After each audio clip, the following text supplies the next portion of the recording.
Hi everyone, welcome to Tarni's kitchen and greenery. ఈరోజు మన recipe మునగాకు పప్పు. చాలా సింపుల్ ప్రాసెస్ అండి. ముందుగా ఒక గ్లాస్ కందిపప్పు తీసుకుని శుభ్రంగా వాష్ చేసుకోవాలి. ఏ గ్లాస్తో తీసుకున్నామో ఆ గ్లాస్తో వాటర్ కొలత అనేది వేసుకొని కుక్కర్లో పెట్టుకోవాలి. ఇప్పుడు దీనిలో కొద్దిగా పసుపు అనేది కూడా యాడ్ చేసుకొని కుక్కర్ 3 విజిల్స్ వచ్చే వరకు ఉంచుకోవాలి. మునగాకంటే పిల్లలు అస్సలు ఇష్టపడరు కదండి. ఒక్కసారి ఈ పద్ధతిలో చేసి చూడండి, పిల్లలు ఎంతో ఇష్టంగా తింటారు. ఇప్పుడు ఒక బాండీ తీసుకుని దాంట్లోకి 2 టేబుల్ స్పూన్ ఆయిల్ అనేది యాడ్ చేసుకొని సన్నగా కట్ చేసిన ఉల్లిపాయ, పచ్చిమిర్చి అనేవి యాడ్ చేసుకోవాలి. ఇలా యాడ్ చేసుకున్న తర్వాత ఇవి కొద్దిగా ఫ్రై చేసుకోవాలి.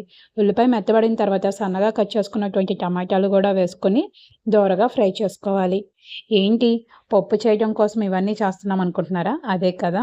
ఇప్పుడు దీంట్లోకి పసుపు, ఉప్పు, కారం కూడా వేసుకొని టమాటాలు పూర్తిగా మగ్గే వరకు ఫ్రై చేసుకోవాలి.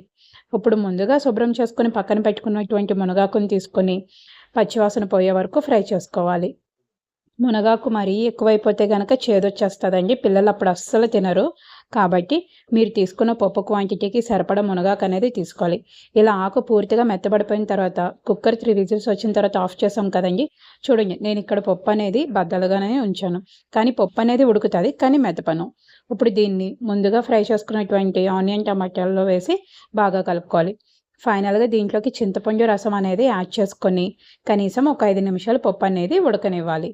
ఇప్పుడు పప్పు అనేది మనకి పూర్తిగా ఉడికిపోయింది. ఇప్పుడు దీనిలోకి పప్పు కోసం ఒక పాన్ తీసుకుని దాంట్లోకి ఆయిల్ పోసుకొని వేడెక్కిన తర్వాత ఆవాలు, జీలకర్ర, వెల్లుల్లి, ఎండుమిర్చి వేసుకొని ఫ్రై చేసుకోవాలి. ఇవి కొద్దిగా ఫ్రై అయిన తర్వాత కొద్దిగా మెంతులు అనేవి యాడ్ చేసుకోవాలి.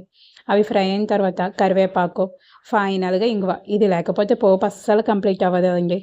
ఇప్పుడు చూసారు కదా, ముందుగా తయారు చేసుకున్నటువంటి పప్పులో ఈ పోపును వేసుకొని ఒకసారి కలుపుకోవాలి. ఇంకేముంది, వేడి వేడి మునగాకు పప్పు రెడీ. ఒక్కసారి పిల్లలకి ఇలా చేసి పెట్టండి, హ్యాపీగా తినేస్తారు. మరి ఇంకెందుకు ఆలస్యం, మరిన్ని హెల్తీ వంటకాల కోసం please subscribe my YouTube channel.